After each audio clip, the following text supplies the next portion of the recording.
सरस्वती माता की जय। वसंत पंचमी या श्री पंचमी के दिन विद्या की देवी सरस्वती माता की पूजा की जाती है। इस दिन पीले वस्त्र धारण करते हैं। प्राचीन भारत में पूरे साल को जिन 6 मौसमों में बांटा जाता था, उसमें वसंत लोगों का सबसे मनचाहा मौसम था।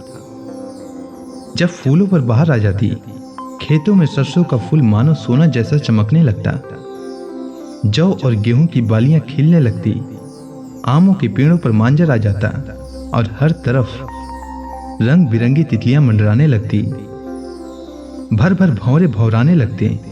वसंत ऋतु का स्वागत करने के लिए माघ महीने के 5वें दिन एक बड़ा जश्न मनाया जाता था, जिसमें भगवान विष्णु और कामदेव की पूजा होती थी।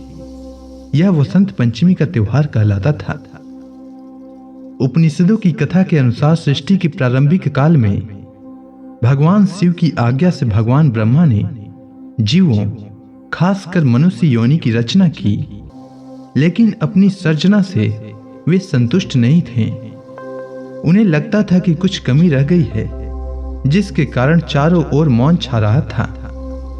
तब ब्रह्मा जी ने इस समस्या के निवारण के लिए अपने कमंडल से जल अपने हथेली में लेकर संकल्प स्वरूप उस जल को छिड़क कर भगवान श्री विष्णु की स्तुति करना आरंभ की। ब्रह्मा जी के किए स्तुति को सुनकर भगवान विष्णु तत्काल ही उनके समक्ष प्रकट हुए और उनकी समस्या जानकर भगवान विष्णु ने आदि शक्ति दुर्गा माता का आवाहन किया। विष्णु जी के द्वारा आवाहन होते ही भगवती दुर्गा वहां तुरंत ही प्रकट हो गई। तब ब्रह्मा एवं विष्णु जी ने उन्हें इस संकट को दूर करने का निवेदन किया। ब्रह्मा जी तथा विष्णु जी की बातों को सुनने के बाद उसी क्षण आदि शक्ति दुर्गा माता के शरीर से श्वेत रंग का एक भारी तेज उत्पन्न हुआ, जो एक दिव्य नारी के रूप में बदल गया। यह स्वरूप एक चतुर्भुजी सुंदर स्त्री का था, जिसके एक हाथ में वीणा तथा दूसरा हाथ वर मुद्रा में था। अन्य दोनों हाथों में पुस्तक एवं माला था। आदि शक्ति श्री दुर्गा के शरीर से उत्पन्न तेज से प्रकट होते ही उन देवी ने वीणा का मधुर नाद किया, जिससे संसार के समस्त जीव जंतुओं को वाणी प्राप्त हो गई। जल धारा में कोलाहल व्याप्त हो गया, पवन चलने से सरसराहट होने लगी। तब सभी देवताओं ने शब्द और रस का संचार कर देने वाली उन देवी को वाणी की अधिष्ठात्री देवी सरस्वती कहा। फिर आदि शक्ति भगवती दुर्गा ने ब्रह्मा जी से कहा कि मेरे तेज से उत्पन्न हुई ये देवी सरस्वती आपकी पत्नी बनेंगी। जैसे लक्ष्मी श्री विष्णु जी की शक्ति हैं, पार्वती महादेव शिव जी की शक्ति हैं, उसी प्रकार ये सरस्वती देवी ही आपकी शक्ति बनेंगी। ऐसा कहकर आदि शक्ति श्री दुर्गा जी सब देवताओं के देखते देखते वहीं अंतर ध्यान हो गई। इसके बाद सभी देवता सृष्टि के संचालन में संलग्न हो गए। सरस्वती देवी को वागीश्वरी, भगवती, शारदा, वीणा वादिनी और वाग देवी सहित अन्य नामों से पूजा जाता है। ये विद्या और बुद्धि प्रदाता हैं। संगीत की उत्पत्ति करने के कारण ये संगीत की देवी भी हैं। बसंत पंचमी के दिन को इनके प्राकट्य उत्सव के रूप में मनाया जाता है।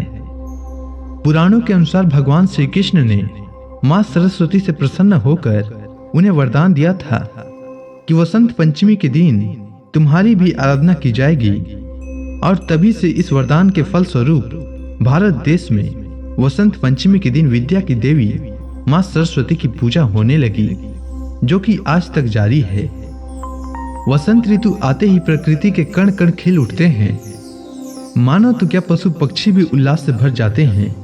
हर दिन नई उमंग से सूर्योदय होता है और नई चेतना प्रदान कर अगले दिन फिर आने का आश्वासन देकर चला जाता है।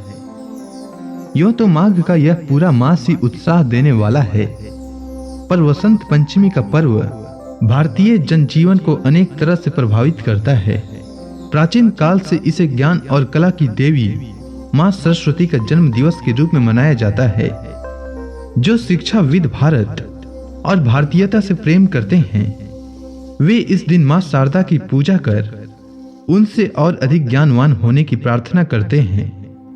कलाकारों का तो कहना ही क्या, जो महत्व सैनिकों के लिए अपने शस्त्रों और विजयादशमी का है, जो विद्वानों के लिए अपने पुस्तकों और व्यास पूर्णिमा का है। जो व्यापारियों के लिए दीपावली का है, वही महत्व कलाकारों के लिए वसंत पंचमी का है। चाहे वे कवि हों, लेखक हों, गायक हों या वादक या नाटककार हों या नृत्यकार, सब दिन का प्रारंभ अपने उपकरणों की पूजा और मां सरस्वती की वंदना से करते हैं। तो इस दिन मां सरस्वती की पूजा अवश्य करनी चाहिए। इससे विद्या और बुद्धि और विवेक की प्राप्ति होती है। उम्मीद है आपको वसंत पंचमी की कथा अच्छी लगी होगी। अगर आपको यह कथा अच्छी लगी हो तो कमेंट सेक्शन में सरस्वती माता की जय लिखना न भूलें। धन्यवाद।